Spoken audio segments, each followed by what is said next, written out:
Hello, everybody, and welcome back to Between the Ropes TV. Obviously, we've got the first British fight, really, of the year. And it's a big card, isn't it, Josh? Obviously, we've got some big fights coming, and this is going to be the start of such a massive year for, obviously, the UK after it's been announced that Fury versus White's going to be in the UK. You'd probably fancy Joshua Fury to be in the UK if that's the fight that ends up happening as well. So it could be a massive year, couldn't it? Yeah, no, massive year. Obviously, January was not great for us UK fans. Obviously, we missed out on any boxing. So it feels like it's been a while, doesn't it, since Parker Chisora? But we've got a great card to start us off here, Scott. I'm just going to cut you out and get straight into it. Yeah. We'll start with the main event. Obviously, Chris Eubank Jr. versus Liam Williams.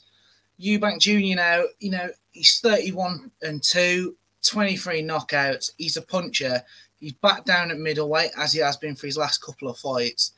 And the bit that's exciting for me is everyone's always accused him of being found out when he steps up, which obviously, as we know, that is what happened with George Groves and Billy Joe Saunders.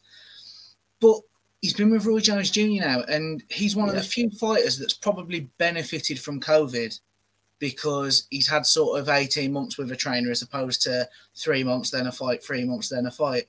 And, it's early days, don't get me wrong, and we can only look at so much from the opponents he's fought. But, as he showed in the Marcus Morrison fight, whereas he's sort of been accused previously of being a bit of a bull in a china shop, he showed patience and he went to a decision as opposed to looking to take his head off. And he could have easily tried to force a stoppage in that fight and didn't. So I'm looking forward to seeing if Roy Jones has given him sort of almost a plan B, because I think the plan A, if that didn't work, he's never really had a plan B. So that's the exciting bit for me. I think it's one of them as well. Obviously, Eubank Jr. didn't really, do. He didn't reach his full potential under senior, did he? And I think it's obviously new, as you said, new trainer coming in. I think it's going to be an interesting one. And also, it's going to be a very close fight. It's going to be interesting to see, as you say. Last fight, it just felt like he was getting the rounds in. I don't think this one's going to be a case of getting the rounds in. This is going to be a very close matchup, and I think some people would actually be calling Eubank Jr. to lose. Yeah, well, to be fair, that's the interesting thing. I did a tweet about it this morning, which got some good levels of interaction, and it's quite a 50-50 split. People sort of can't pick them, and we'll get on to my prediction, but it's definitely, this is a good, tough fight. They're ranked 1 and 2 on BoxRec in the country at middleweight. So this is a great fight. I mean, Williams, 23-3, obviously has the contentious loss where he retired to Liam Smith. Liam Smith did then beat him and then obviously lost to Demetrius Andrade for the world title last year. But, 18 stoppages. And since moving up to middleweight, he has got stoppages, but against nobody of real significance. So the power is the questionable thing for me that I think will probably tip this in Eubank's favour, because Eubank's been in with super middleweights and his chin stood up. With Liam Williams coming up from light middleweight, I don't see how his power is going to affect. Eubank's been in with tougher, powerful fighters. And to be fair, as much as Liam Williams is now, he had that revitalisation with the Ingle gym. Under Dominic Ingle. This is his first fight with Adam Booth. And I don't know how much Adam Booth is going to be able to add to Liam Williams' game at this point, if I'm being brutally honest. It's also a little bit controversial, a little bit of beef, because Adam Booth also trains Harlem Eubank, obviously relation of Chris. Also on this card, push for a prediction. I'm going Eubank Jr. on points, or maybe a late stoppage, but I think points will be the way. Yeah, I think I'd back that prediction. And of course, you mentioned that we've got a stacked card, so let's get into the next fight. Obviously, Claressa Shields back in action.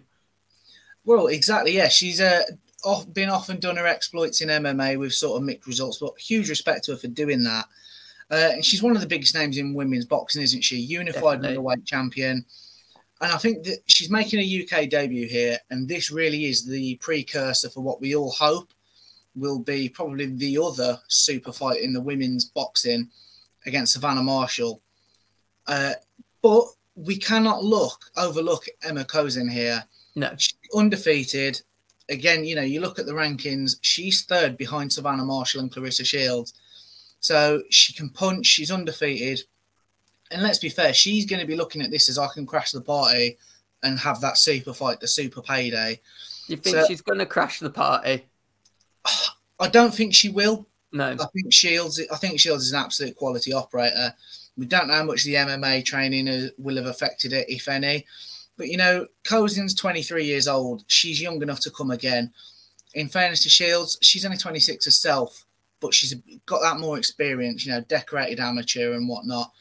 I think, again, Shields, but I think on points again. I think, you know, the two super fights on this card, I think, will go all the way. I think you're right there in the terms of I think the experience might be key for obviously Shields and going into this one. And yeah, I think it's going to be an interesting fight. Obviously, we've got another interesting fight, Chris Jenkins in action. What's your thoughts on this one then, Josh? This is a tough fight. I mean, obviously, we had Chris on the channel last week, and he's a great guy, and he gave a really honest interview. So anybody watching this, check that out if you haven't already. You know, he was unlucky, as he said himself, with inactivity through COVID, a couple of injuries and stuff at key times. You know, he's 22 wins, 4 losses now at this point with the 3 draws. Lost his belt, a British title to Echo Esserman last time out. You know, I think he sees it, and as a fan, we certainly see it. He's been in some of the best fights that Britain's had in the last 10 years. He really has. But I think he's seeing this as, you know, he's on a great platform in Sky and Boxer. And as he said himself, he's wanting to get signed. And this is an opportunity to really, you know, put an exclamation point next to his name, isn't he? Because, you know, Julius Indongo, while he's 38 years old now, he's still a former unified world champion. He fought for the undisputed against Terence Crawford.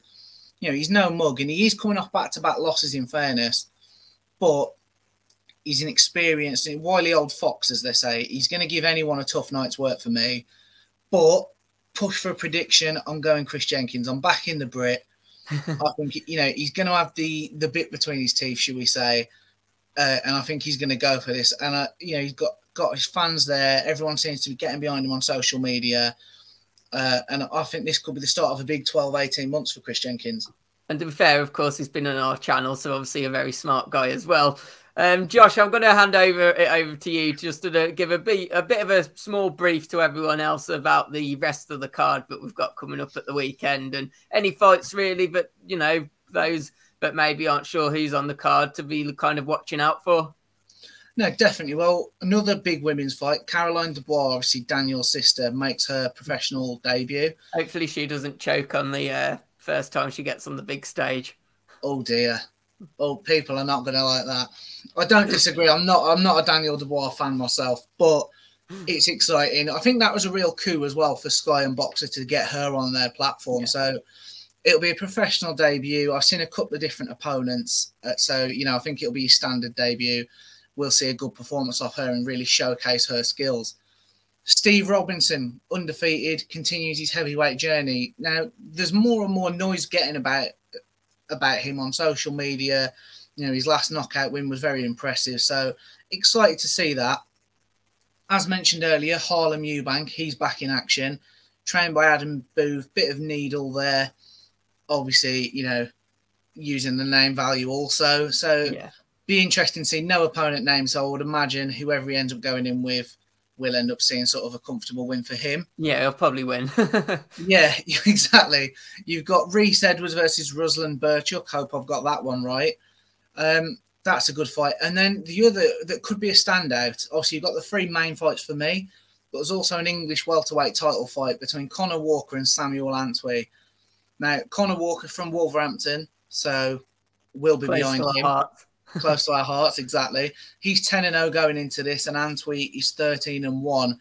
So that's very much going to be a sort of winner moves on, isn't it? So yeah, lots to play for there, as it were. So it's a good card. It's a great card to get us into 2022. We've lost January, but as you said, this could be the start of a massive year. So we've rattled through that, but I am excited about it. Yeah, I think it's going to be a great card, obviously, for the UK fans. Finally get to see some boxing. And hopefully some more decent fights will come. Guys, let us know your thoughts. Has Josh got any of the predictions wrong? Because I didn't do too much in the way of predicting. But hopefully you've enjoyed the kind of short, sharp, you know, preview, really. So, yeah. And also, as always, make sure to hit that like button and also subscribe to the channel as well if you are new here. Cheers, guys.